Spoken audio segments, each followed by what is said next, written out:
All right. Welcome, everybody, to another edition of the Exes podcast. I'm Scott, I'm Therese. and we're the Exes. and and we're here to, just to let people know that even though you're exes does not mean that you cannot be friends. And we've proven that. We keep doing it. And you're, one of my best friends, and usually the one I want to talk to when I see something stupid or funny out in the world. I got to share it with somebody. I know you'll get me when I share things. Yeah, that's true. That is true. Same here. Now, I'm going to apologize in advance if I cough a little bit or if I seem a little bit off with my voice or something. But I have a visit from my friend, Mr. COVID, has decided to come and stay with me again. And yes, I already had him once, but that was a year ago, and apparently I didn't learn from it, so I got it again. It does not seem as bad this time. I've been boosted and all those things that I'm supposed to be. But just it's out there. So if I do seem a little bit craggly or something, scraggly, That's a new word. Craggly, then that is the reason why. But beyond that, Therese, how are you doing? I'm doing good. Got a little allergies going, so I might be a little nasal myself, but other than that, I'm good. Welcome to the Sick People Show. I know, right? I think it's interesting though. It's been going on 3 years, right, with this nonsense. Yeah, it's a good. And I haven't gotten it at all. You've had it twice, right? There's like this one whole side of our office that has had it already, and one whole side that has not. So it's kind of weird. Now you've been vaccinated. Mm-hmm. And your first shot, your second shot, your booster shot as well, correct? Mm-hmm. So I've done the same things you've done, and even if I did mess up the first round a little bit, I understand I got COVID because I wasn't fully covered. But it should not be a problem now. But I'm still catching it, and you're not. What makes you so special, huh? I don't know. I think maybe I've just been exposed to enough crap over the years that I'm immune, maybe. Because Tara had it, and she was here staying with me.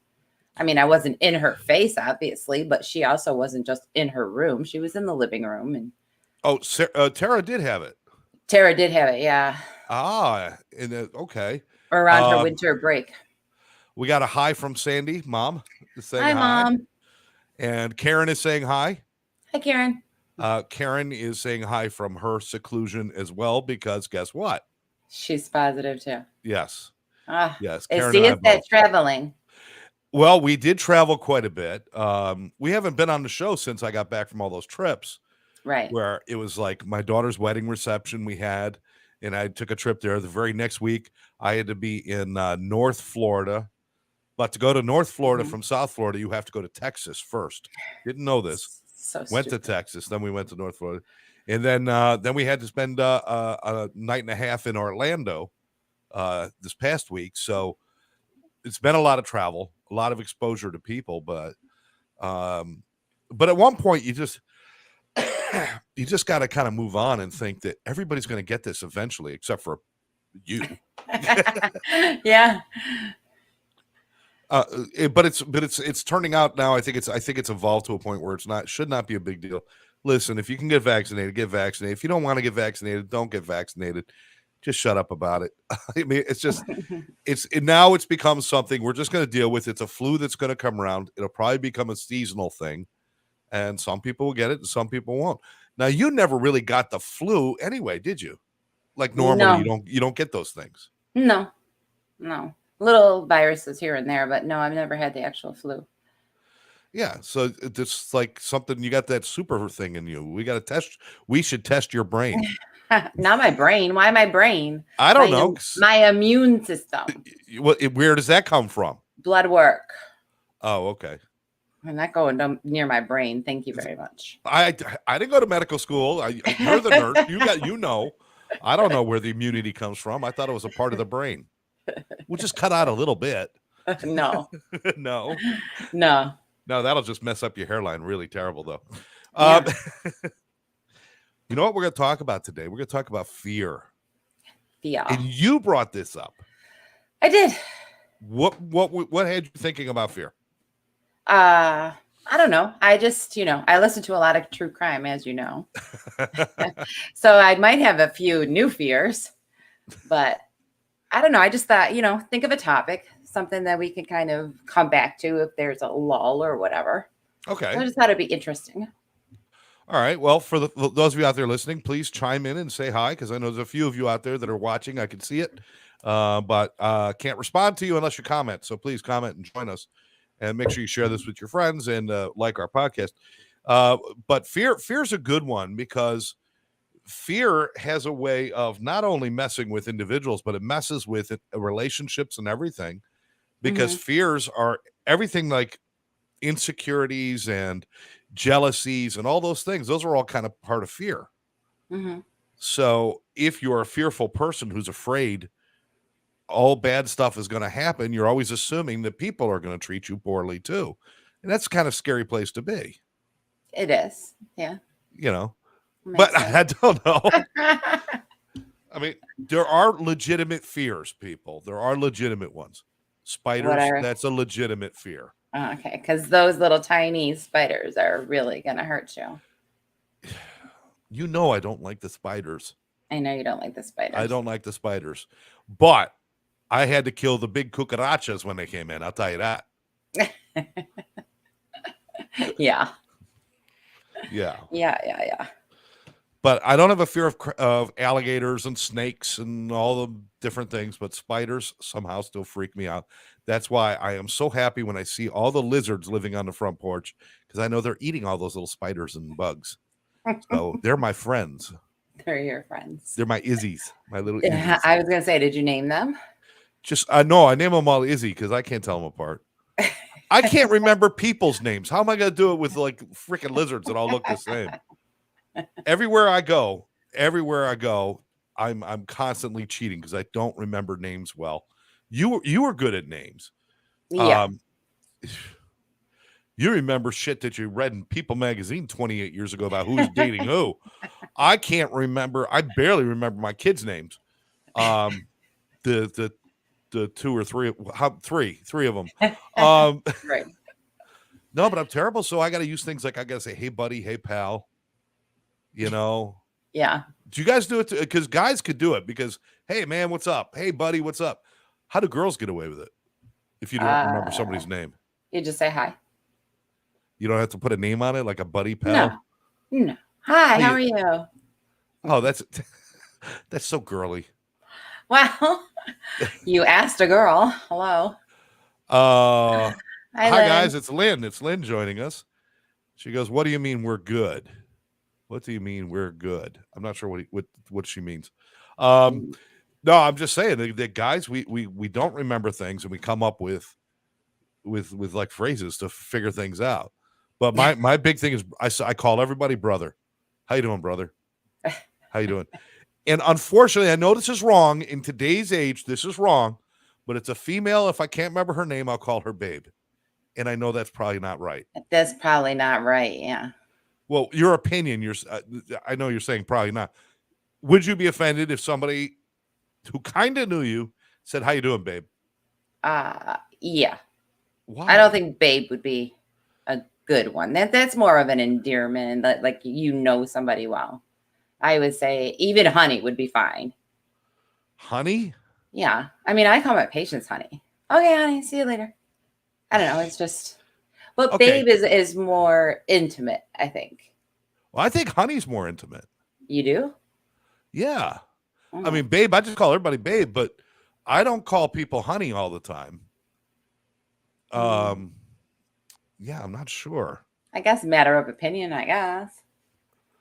Okay. Mom is saying anger comes from fear. That's true. Let's see. You say that to me. Oh yeah, I guess I do say babe when I'm talking to Lynn too. It just comes yeah, out. but you know Lynn. Yeah, but I do it with everybody. I meet a lot of people all the time. Well, maybe you should think of a new word. All right. Sweetheart. Hey, sweetheart. How you doing? The sweetheart's too long. Oh my God. Sweetheart. I mean, come on. I'm a busy guy. All right. Hey, chick. Guy. Chick. Hey, chickadee. Yeah. No. Hey, schmutzy. I mean, so I got babe, I got honey. With guys, it's just like, yo, bro, what's up, dude? What's going on, pal? You know, hey, my friend, all those kind of things. Oh, But you could use my friend. with a women, Yeah. with a women, With a women, woman, yes. And with yes. a women, you can. Oh, this is very special. Debbie's with us today. Debbie Bettendorf, her show on Wednesday nights is called Find It, and she's fantastic. So everybody check that out Wednesday nights at 8:00. And she just had a birthday yesterday. So happy birthday, Debbie. Thanks for Happy joining birthday. us.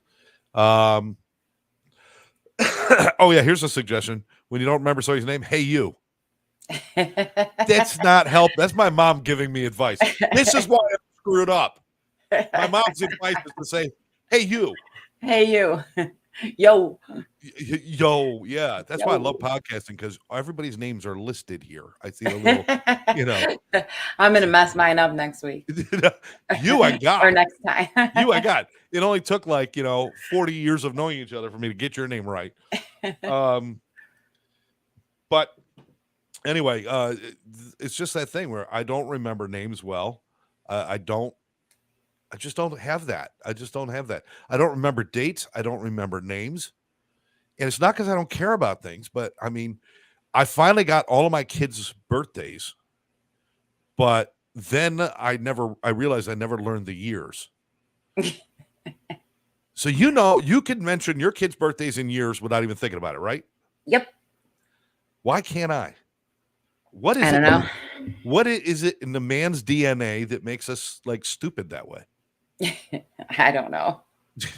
I don't know, but I find it more often in men that forget those kinds of things than women.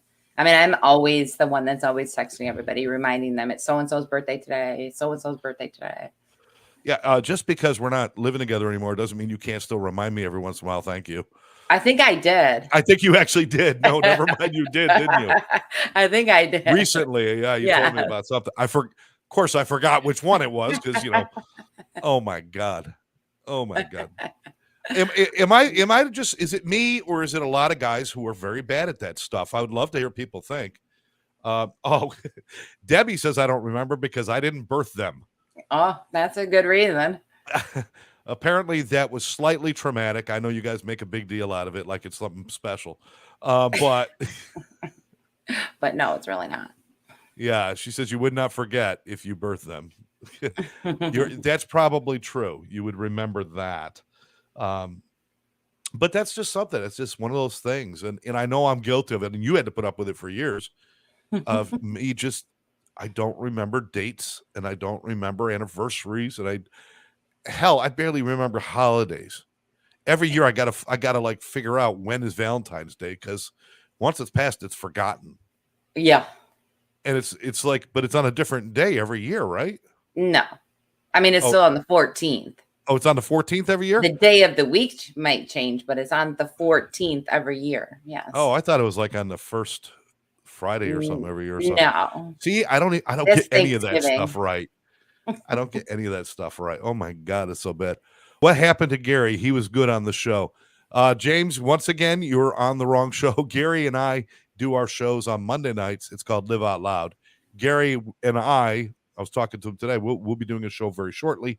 It's 4th of July this week. We're trying to decide if we're going to be on the air or not.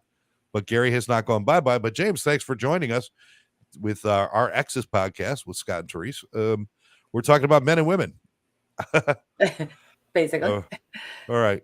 And this is why you guys are better as friends. Okay. Does that mean because you forget shit? Yeah. Is that why? How does that make me a better friend? Maybe it means I'm not as much a pain in the ass. Well, maybe it means you won't get in trouble anymore for forgetting Valentine's Day. Yeah. Anniversaries. I mean, Mother's Day, complete freaking.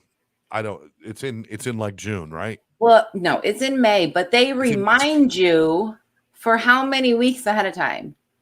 How many emails do you get? Mother's Day is coming. Better get your mother something. Blah, blah, blah.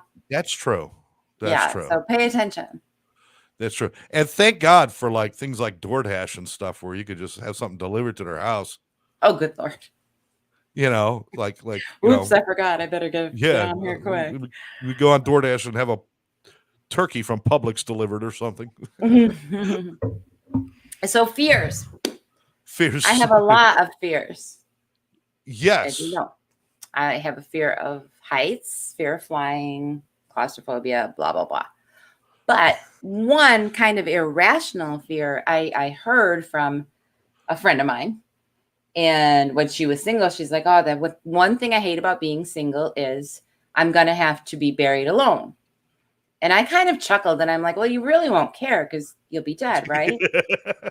But now that I'm in that situation, I think part of the fear is like when you have a partner, you have the security of knowing that they're going to take care of things with the kids, take care of your resting place, do the things that you want that you have asked to do.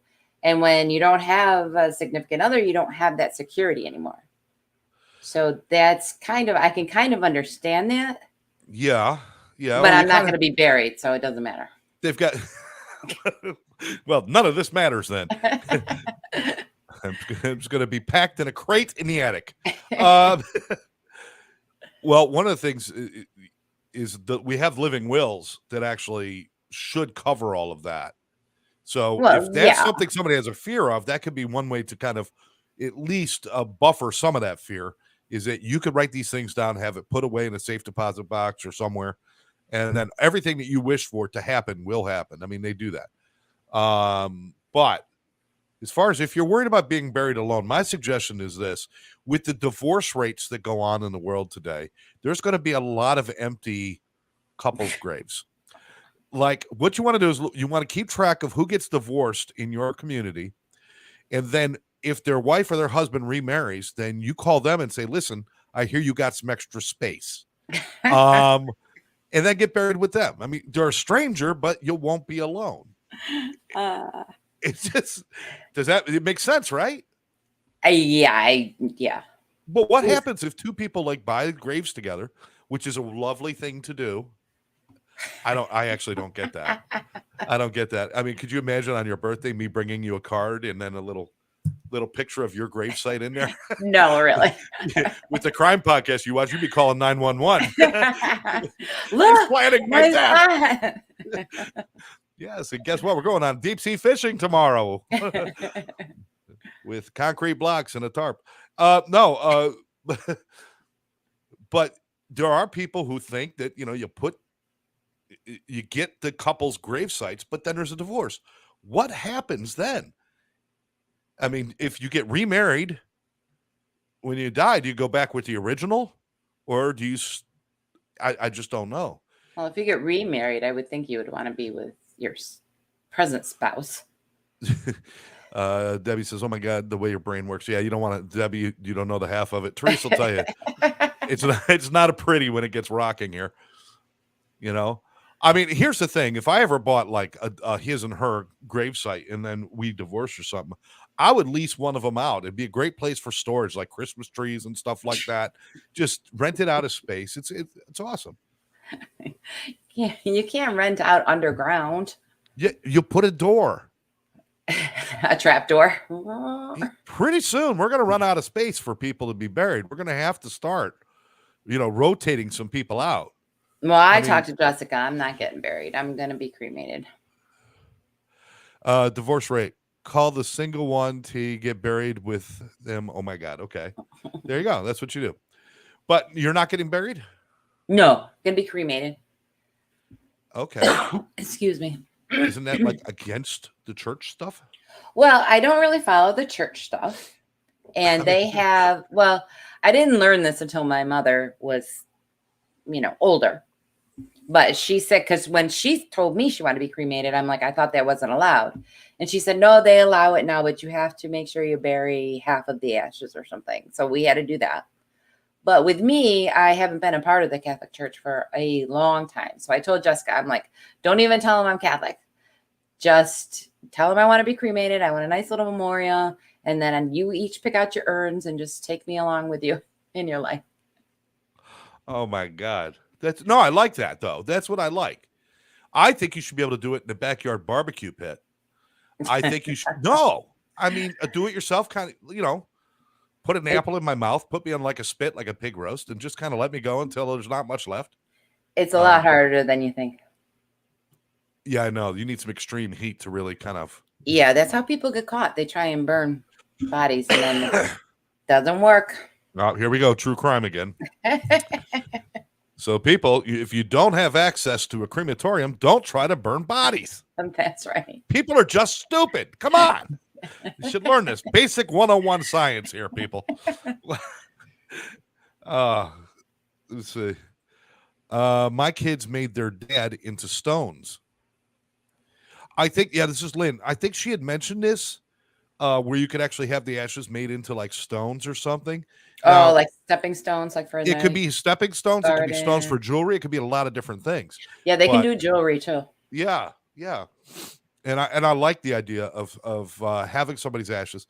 I don't like having the whole like big huge urn. Because I mean, I don't know. I don't know. Just a Viking funeral. That's what we need, a Viking funeral. They put you out on a boat and they light the boat on fire and let it burn. Oh, there you go. But again, a lot of evidence left because the boat goes into the water puts out the fire. Now all that evidence is still there. Yeah, and you got bones they can grab.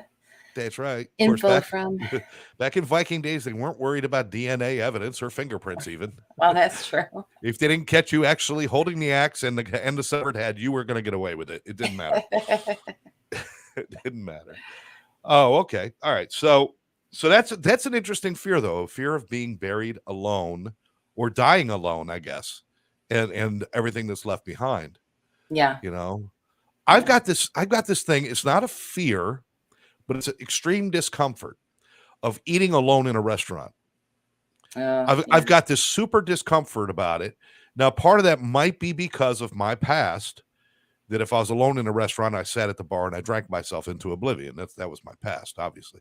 Mm-hmm. But even then, just the rare occasions where I've had an opportunity to sit down, maybe because we were traveling or something was going on, and I sat down in a restaurant and just ate by myself, it feels so freaking awkward that it's just like, I don't like that feeling at all. Do you follow where I'm going with that? I mean, yeah. I mean, I haven't actually eaten alone in a restaurant. I've thought about it, but yeah, it makes me uncomfortable too. I'll either get takeout, or when I've been in an airport, I get like a to-go snack and then just go sit at my gate and eat rather than sitting in the actual restaurant to eat. Lynn says, so my ex-husband is a box of rocks. Oh, that's great. That is great. Debbie says, oh my God, I have a page in my book about eating out alone. Yes, Debbie, she's got this great book. It's called, oh man, see the memory thing. She'll tell you in a minute. Memory thing. Debbie, please tell us the name of the book. I've got to. We do podcasts with some people, and everybody that I'm doing podcasts with now on that, especially on our Tuesday night, they all have written books, and I've got to order all of their books now, and possibly read them. Possibly read them. Possibly. I think we should do a homework assignment. I think we should both go out and eat alone. Really? Yeah. Okay. And report on it. No, it's got to be. It cannot be McDonald's or Burger King or something. No. It's got to be a real restaurant. Can it be like a breakfast though? Could it be like a breakfast restaurant? Breakfast, yes, breakfast counts. Okay. The name of her book is Find Your Fabulous. Cool. And love yourself on the inside and look great on the outside. That's what it is. So, yeah, and Lynn's making me a list of all the books I need to buy from everybody. But yeah, that's a great assignment. I think we should do that before our next show. We're going to keep Thursday nights, people, if that's cool with you. It works out better for me, and seems to be working for Therese pretty well. So we're going to keep it this way. But I will, at some point during the next week or so, eat by myself and kind of figure that out if it's any good. I mean, I just... wait. There's got to be a rule. All right. What's the rule? Cannot be an empty restaurant. Well, I mean, you don't know it's empty until you get there. Well, if you walk in and Well, you're the only one there, truth is, if you walk into any restaurant and you're the only one there, you you probably should don't want walk to eat out anyway. You don't want to there. eat there. It's not like, oh, this is a nice quiet bar to sit and relax. No, you don't know. If there's nobody in a restaurant, you don't want to be there. So there's got to be like a regular flow of people. I think like a Chili's, Applebee's, one of those kind of situations. Well, there's a couple breakfast brunch places around here on the canal that I want to try anyway. So I might just go to one of those. On the canal? On the canal, yes. You actually live on the Erie Canal, is that correct? Well, close to it. It's about a mile away, yeah. Okay. All right. That's pretty cool though. Yeah. That's pretty cool. We got canals here too. Does the Erie Canal have gators? No. We got gators. It does not. Yeah, lucky you. Yes. Debbie says she's going to send me a copy. Thank you, Debbie. That'd be awesome. And Lynn says I could call her and she'll keep me company while I eat. No, that's against that's a rule. That's against the rule. Be on your phone. That's right. But you do have to take a selfie to prove to me that you did it. Yeah. Worse, you got to get one of the waiters or waitresses to take a picture of you to prove that you're. Well, you can just take a picture of the restaurant. You can just take a picture of the restaurant. You got to take a picture of you sitting there alone in a restaurant. Well, I'll do a selfie. I don't care. I'll do a selfie. You can. Okay. I know. I can't do a selfie. I mean, you can. I suck at selfies. Well, so that doesn't mean that you can't do it. You can do it. I can do it. It's going to be a terrible selfie. That's all right. All right. Well, when's our next show? Let me see. We're doing every 2 weeks right now, right? Yeah. So on the 14th, July 14th, we're going to be back here, and we've got to bring our evidence. We'll have to upload it like the day before. So we've got to have it ready the day before so I can upload it. And I'll just send mine to you. And should it be a selfie or a quick video? A selfie is fine. A selfie's fine. Okay. All right. Don't make me talk in front of strangers. You're talking now. Well, I mean, by myself in a restaurant, I'll look like an idiot. Now, this is one of the things I want to ask you about, because you're talking about fears, and you've always had this fear of talking to strangers. Mm-hmm. Okay. Mm-hmm. Or talking in public, as far as like on stage, right? Yes. Like, forget about it. Yes. Now, here's the thing: is like, how come all these years you've had a problem? Like, I don't think it's a secret. I used to have to call the Chinese takeout place because you didn't want to talk. You're like, they drove me crazy. I can't talk to them on the phone. It makes me anxious. And it's all right. Which now you do, or do you just order it with your phone now? I just order online if I want. I've only ordered once though. But yeah, okay. You can do it online now. You don't have to talk to anybody. So you have a hard time with that. You have a hard time speaking in public. But you're like killing it doing this. What do you think the difference is? Well, because here I really am just talking to you. In my head, I'm just talking to you like we normally do. So it's fine. It's comfortable. Okay. All right. But you're aware we've got other people watching right now. Yeah, 2, 3. Yeah. No, there's more than that. Well, don't tell me how many. I'm not going to tell you the tens of people. But no, I think it's great. And I'd always thought it would be really neat for us to do something together, but I never thought this would be something. So again, I didn't manifest what I was thinking and make it real. And again, another problem. But anyway, back to the fear. So fear of eating out alone. That's something I have.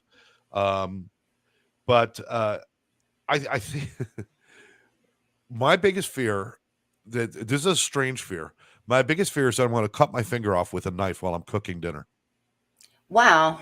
That goes through my head all the time. Before I even cut my thumb off. I didn't cut my thumb. I nicked my thumb. He had his super glue his thumb. Oh my!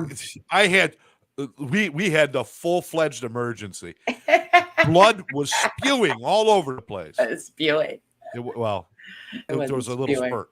And it was blood, and then it was like Therese and me and Cordy and Tara. We all had to go to the hospital, the emergency room, and they had to clean it out, and I'm dying. I'm thinking like I'm going to lose my thumb, and the guy pulls out a little thing of super glue and he glues it back up, and he says $2,000. Oh my, $2,000 for that. Some expensive glue.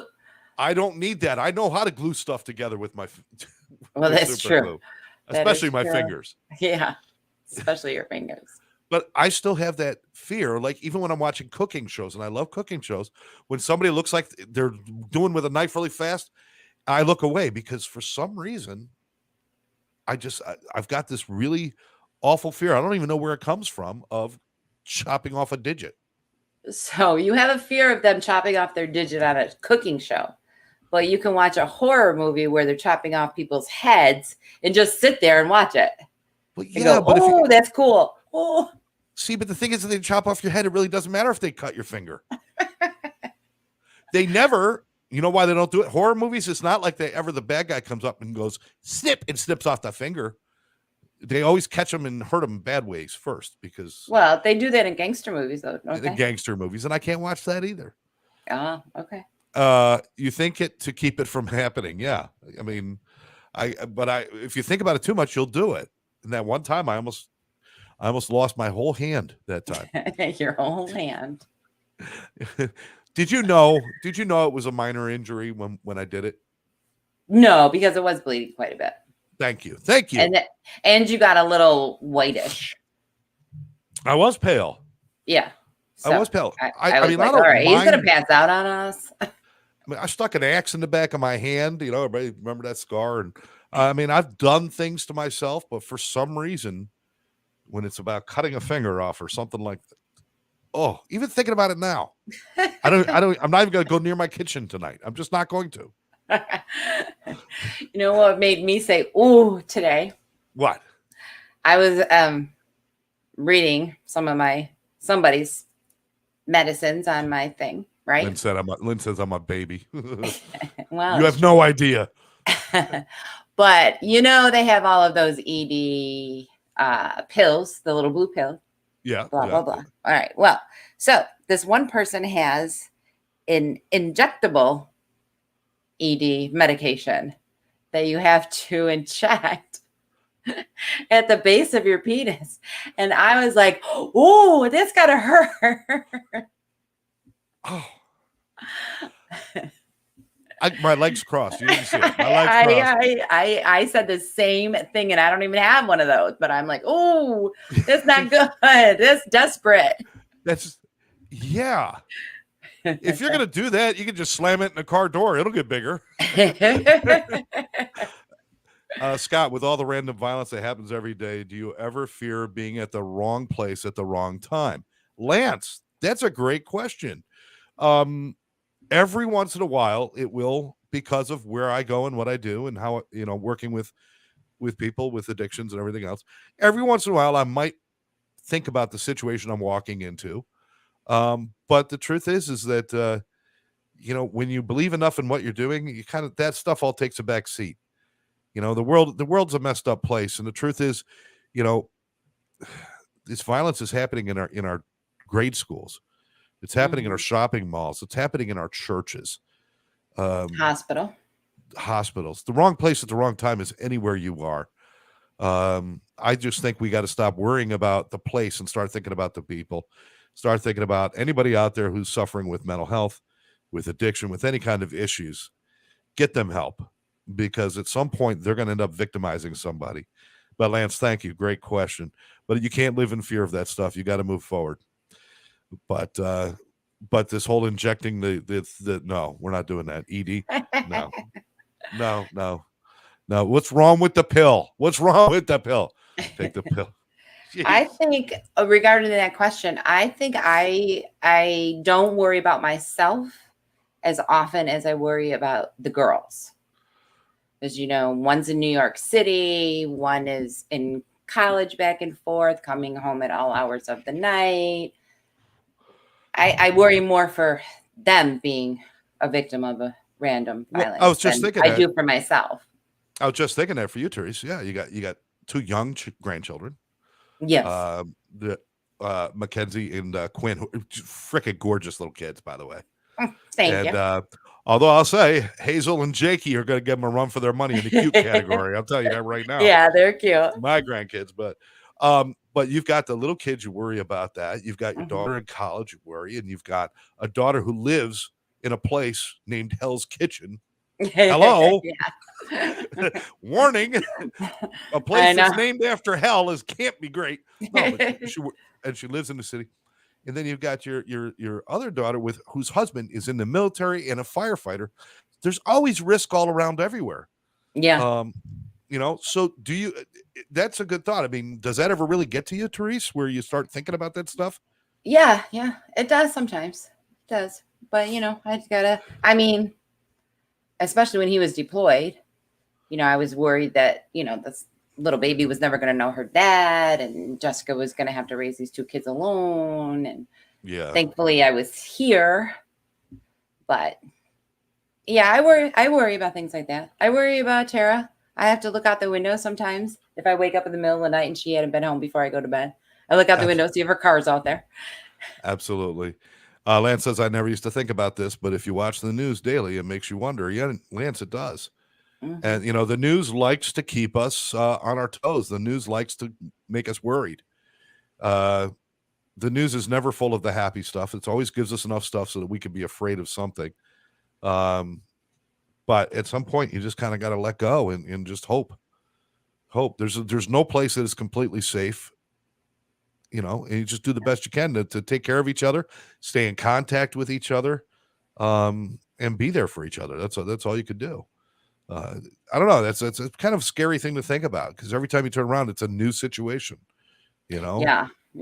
We've had a couple of threats at the office, and we had to call the police once to sit in our lobby because we were threatened. And the last time we were threatened, we kind of had them on standby, and we kind of had a plan of action. So. Yeah, and now it's like, what is it, Buffalo? Walmart in Buffalo, right? Oh yeah. Yeah. And if Walmart's not safe, I don't know what the world's coming to, because you could be anywhere. You could be anywhere. Truth is, be nice, be happy, be kind to people, enjoy yourself. Don't miss out on opportunities to tell people that are in your life that you love them. That's one thing that our families always did that was very similar, is that you never really took an opportunity not to say you always said I love you when you had the opportunity, right? You always did that with your kids and everything. I always did that with the kids, yeah. Yeah, well, yeah. Not with not with your ex, but no, but my parents, I didn't grow up that way, but I do try to do that with my kids. Yeah, and my dad wasn't always, he didn't grow up that way, so we didn't really. But as we grew and became closer later in life, now Dad, and and he's all about, when he sees you, gives you the best hugs, and he says I love you, and we make sure now, because you just don't know anymore. But it's really, really important. Let's see. I grew up in New York City in the 50s and 60s. This was never on your mind. Wow. Fear. Yeah. Yeah. And then Son of Sam came along and everything got screwed up. And what was that, in the 70s? Yeah, that was in the 70s. Yeah. But anyway, yeah, so that's just a good thing. Just to keep in mind that you're never going to be completely safe. You're never going to feel completely like everything's okay. But if you know for a fact that you love them and they know that you love them, and it's good enough. We're fine. We're fine. And so far it's been working out good. I'm glad the grandkids are all thriving. That's good news. Because now we got, geez, it wasn't that long ago there was no grandkids, and now you've got two and I've got two. I know. So funny. It's like, wow. So you're still you're Mimi? No. What are you? Think about it. You know what I am. No, I can't remember. That's the problem. Hello, do you remember the name of this show? I don't. TT. TT. Yes. Okay, that's right. Yeah. Well, I'm granddad, although Hazel did call me grandpop. Oh, she did. Yeah. That's cute. No, I had to straighten her out. No. I took her away from the party You I did took not. her. You're such a liar. I took her. I hit her with a tree branch, and no, I just said. She said it, and I said, "Granddad," and I wasn't being like I was just like Granddad, and she goes, "Yeah, Granddad." It was like, so I like Granddad better. I can live with Grandpop, That's cute. just not the pop up. I mean, the TT works for you. I mean, you. Well, it was the first thing she could say. There was the first thing I could get her to say, so it's kind of stuck now. But it's good because they call their great grandmother Grammy, so it would be very confusing, Oh yeah, yeah. you know. Okay, all right. So it works. I'm sorry, folks. I'm starting to lose my oxygen levels. I feel a little yucky. Anyway, that's cool that that you guys everybody's safe and healthy and that we're all good. We have an assignment now. I got to go out and sit in a restaurant. I should go out now, like tonight, and do it. No, you can't. Why? You have to quarantine now. Well, I know. Well, then I'm just doubling my discomfort. I'm going to have a sign on the table say I have COVID and see what happens. No. The restaurant will kill you. It'll empty out. And I want to go to one of those fondue places where you all get to share a pot. Or I'll go to one of the what do you call those? Oh, the hibachi. The hibachis. Are you sure the table? And I'll cough on the whole grill. Oh, jeez. I love the hibachis. Gross. I love that. Let's see. Scott, please go rest. Mom says. Oh, my mom's telling me. Sorry, I didn't. Pretty soon, we only have a few more minutes. We got just a couple more minutes to wrap up the show. The show must go on. The show must go on. All right. So my medicine, I am taking a little bit of cold medicine just to help with the sniffles and stuff, and ibuprofen, drinking lots of fluids. I am down to 2 cups of coffee a day. Oh, good. Yeah, and I'm watching Harry Potter movies. Oh. I know. Okay. Why? I you know what? Never liked them. Never liked them. Maybe I don't know. Maybe it's the brain fog that's making them interesting. maybe, but it's actually kind of cool. It's actually kind of cool. Besides, I can only watch so much crime and drama. My head starts to fill up, and I got to look under every freaking mattress and pillow and everything in here. God. Oh, speaking of which, any updates on our crime stuff going on out there? The one thing I did want to say is that the Gabby Petito O'Brien laundry deal that. Yes, that happened right down here in Florida, right? Well, it didn't happen in Florida. Well, they found him in Florida. Yes, they found him in Florida. She was in Midwest somewhere, right? Yeah, I forget. Arizona, something like that. Something like that. Okay. They released his notebook that they found with his body and his remains. And he basically blamed her. Said that she fell in the he claims he had this whole big thing like 8 pages long, but he claims that she fell in a creek, got freezing cold, was in a lot of pain, was begging for him to kill her or put an end to her pain. He thought it was merciful to kill her, and then he realized that he probably shouldn't have done that, and so he ran home to mommy and daddy.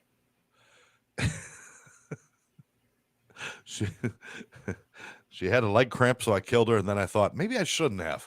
Maybe I should have maybe if I rubbed her leg for a moment, that might have helped. Oh my God. It's a bunch of BS. He was trying to make himself feel better. But her family has earned the judge's approval to sue his parents for cruelty, mental, emotional distress, or whatever, because they were clearly lying. They knew that what he had done. They knew that they were hiding him. They knew that they took him on vacation, and it would have been all fine and good if they stayed quiet, if they had stayed silent, which is their right. Yeah. Correct. Yeah. But they put out these statements. We hope that Gabby's reunited when they knew full well that she was already deceased. I mean, just understand, this woman was engaged to this boy. Mm-hmm. Gabby was engaged to Brian. Mm-hmm. And their families were all friends. Mm-hmm. And the two of them actually stayed with her parents for a while, and then actually were living with his parents. And the parents talked like friends. They didn't just, It wasn't even casual. It was more like a family thing already. As soon as he got back from his trip, before she was even considered missing, and certainly before they found her body, Brian's family cut off all conversation with her family. Mm-hmm. So when he got back and her family called and says, do you know where Gabby is? They're not taking their calls at all. No, they were blocked. They were blocking them and they were shutting them down. Mm-hmm. And that proves beyond a shadow of a doubt that they knew she was dead before the police found the body. And there has to be repercussions for that.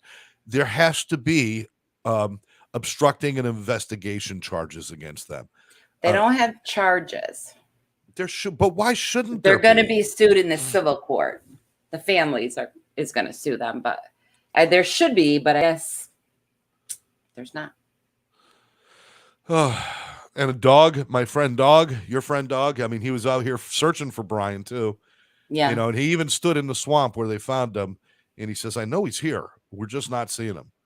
And after a couple of days of searching, they just said, "Let's go look somewhere else." And then one day the father goes out there for a walk and he finds the body. I find that highly suspicious as well. Mm-hmm. Don't you? Yeah. That's crazy. They did say the area was underwater for a while, but he, I mean, within 5 minutes of being in there with the police, he showed them his favorite spot, and there he was. So, yeah. I mean, and they had picked up his car a couple of days after he went missing. Yeah. Why? I know. Well, my son's in the woods. We can't find him. So let's take the car so he has no way to get out. That doesn't even make sense. How did they know where it was? Exactly. Why would you mess with it? Just so many things don't make sense. As we get closer, the Gallo murders, or Vallow. Yes. Vallow. Vallow. The Vallow trials will start. When are they coming up? In December? January. Mm-hmm. Okay, so that's going to be a big case. We'll follow that for sure. Yeah, that's going to be huge. And if you guys have any crimes that you follow or anything you want to talk about out there, let us know. Therese will dig into it deep. She'll figure them out. It's a hobby. It's a hobby that's disturbing when you're in a relationship with somebody who's obsessed with 12 different ways to murder somebody using just a toothpick. Yeah, but it's always good. All right. Well, with that, I think it's time for us to wrap it up. Sounds good. We're going to be back here on the 14th at 7:00. We have our assignments. We're going to go out and eat in a restaurant by ourselves and just see how it feels. Bring a selfie in, and we'll keep you guys up to date with whatever else we got going on. And if there's anything you would like to contact us about, certainly reach out to us on our Facebook pages. You got Therese Gallup and Scott Jones. You can message us right through the podcast right here. But beyond that, I want to thank everybody for joining us today. Therese, you got any final thoughts? If anyone wants to send any suggestions for topics, it's always helpful to have a little something to fall back on. Or if you'd like to be a guest, and join us on the show, the only thing you have to have is the experience of being an ex. That's the only experience we're looking for. If you've been an ex, all right. If you've never been in a relationship or ever had to break up with anybody, just wait a few months. It'll happen. I'm not saying it's just no. Do we even know anybody who's got long-term relationships anymore? Is there anybody in our lives that we can think about? Well, yeah. I mean, my brothers, both of my brothers, Chris and Tommy. Yeah. Well, Dan Dolores, 40-something years. Yeah. 45 years now. See? Wow. Yeah, I guess there's a few. My aunts and uncles. Let's not forget Goldie Hawn and Kurt Russell. Those are not really in our life. They're important to me. Just You're like not Brad important Pitt, to them. I'm just sorry. Like Brad Pitt is important to you. He is single. He is not attached. I thought he got back with Aniston. No. I saw somewhere they were getting back together. No. Yeah, there was some report. He was at a party, she was at a party, and they saw him look at her. Hello? They have renewed their friendship and they get along, but they're not back. They're not romantic now. Well, Brad, if you want some advice, I'm sure you don't. If you want, no. If you still got Jennifer's number, call her. The most beautiful woman in Hollywood. All right. Sorry, Sandra Bullock, but you went and had that facelift, and now it ain't working anymore. Oh, No, she messed up her face. She messed up. She pulled her face so tight when she sits down, her mouth opens. Oh, jeez. All right. Well, all right. Thanks for everybody for joining us. For now, I'm Scott. I'm Therese. And we'll catch you next time right here on our little show called The Exes.